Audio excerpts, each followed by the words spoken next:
All right, so let's talk about philosophy. Here's the deal.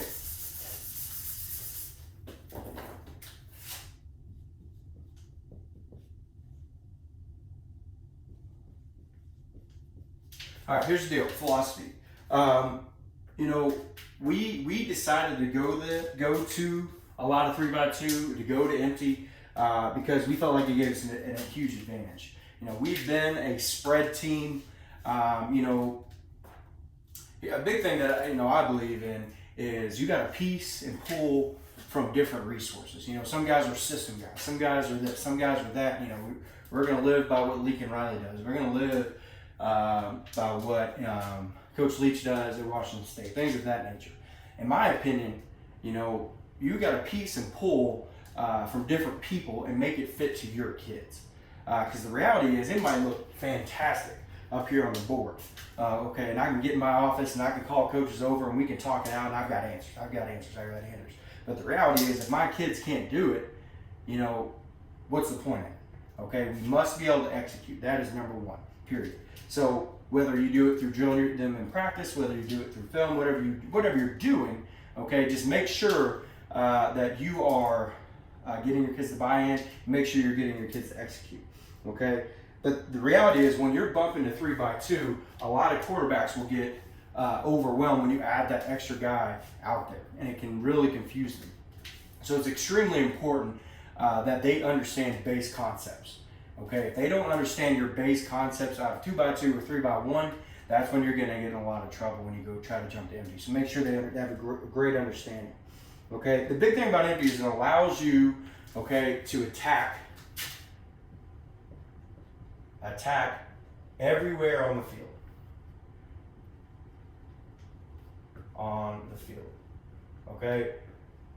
You are able to attack horizontally. You're able to attack vertically. You're able to throw screens. You're able to throw a quick game. You're able to take shots. You know what? And if you do that, you're hard to game plan for. But if you can't, you're only taking pieces, you become extremely easy to scout. Nowadays with huddle and huddle assist, it doesn't take much to put 3x2 into a formation, plug in a little bit of information, and run the numbers. And they're going to know what you're doing. So if you can't attack horizontally, vertically, 12 to 15 yard plays, middle of the field, shots down the field, you get predictable. And I think most offense coordinators understand that we cannot be predictable. That's the most important thing that empty allows you to do, is it allows you to attack everywhere on the field.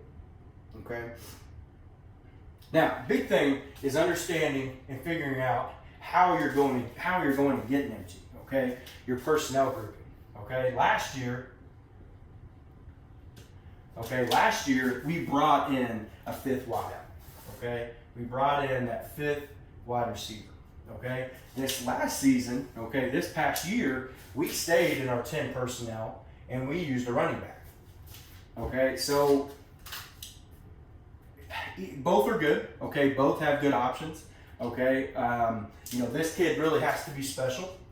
He's really got to be able to take a handoff and run the football. He's got to be able to shift and move. He's got to understand, all the concepts that are in your offense. It makes it difficult.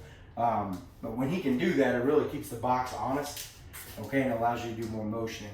But a lot of what I'm going to talk about today, mostly, I'm going to talk about how to utilize that fifth wide receiver, subbing, bringing him in, putting 5 on the field, because that is their job, that is their position, that's what they're good at. Now, big thing, mix up your tempos.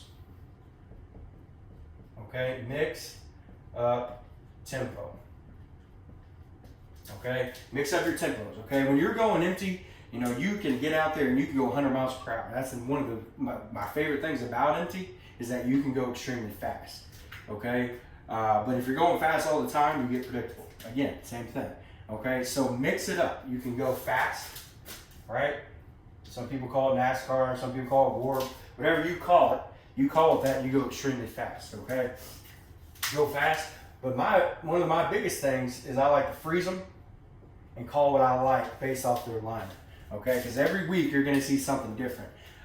We play some of the best programs in this state, and every week we see a different look to empty because people struggle to defend it. So either they're coming up with something new, or their empty check that they put in the offseason, The reality is not a lot of teams are capable of going and getting an empty and staying an empty, okay? So a lot of defenses, a lot of DCs, high school defense coordinators don't prep as much in the off season. So when they get to us, they either come up with something new their kids are thinking and they really struggle, or, they live with what they do and we're able to a lot of times take advantage of that, okay? But the reality is that freeze concept really helps our offense because it allows me to see it from the top. Defense can't be right, I attack them where they're not, things of that nature. Now, you must have man pressure answers, okay, and zone answers, okay? A lot of teams, we see it all the time, okay? They see 5 wide, they see no 6-man pro, we're only 5-man pro, okay?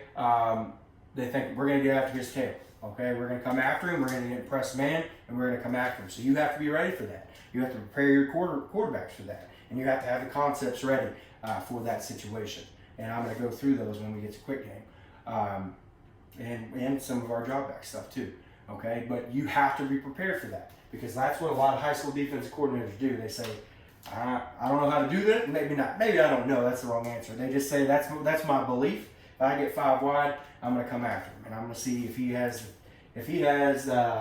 enough about him to stay in there and make the throw. And then obviously you got to have your zone answers. That's every offense, okay? But you got to be able to mix it up, and you have to have answers for both, okay? So that's where we're going to start, okay? I'm going to start with we're going to start with screens, and then we're going to transition to quick game and kind of work down our list. But the big things are this, philosophy, okay? Attack everywhere, okay? Stretch them horizontal, stretch them vertically, okay? Hit them at 15 on those curls. Hit them over the top of the ball, okay, on curl over ball, okay? Take those shots down the field. If you can stretch them and move them, okay, that's when they're going to really struggle. That's what they don't want to see. When you become predictable, that's what a DC wants to see because they can take that away. Got to understand, you got to figure out what your personnel is going to be. Are you going to be a 5 wide empty team, okay, and sub? When you go empty, you're going to sub that 5th guy in, or do you have that tailback that's able to just shift and move, okay? That's able to just shift and move. Mix up your tempos, okay? Empty, you're allowed to go extremely fast. Go. Makes it extremely easy to do, okay? Have your answers. Go. That's great. Now, when you're playing a hell of a football team, okay, and they can adjust to that speed and tempo, freeze them, okay? Get them off balance, see what they're trying to do to you, and call accordingly, okay? You got to be able to mix that up. And then again, have man pressure answers, okay, and zone answers. All right, we're about to jump into quick game.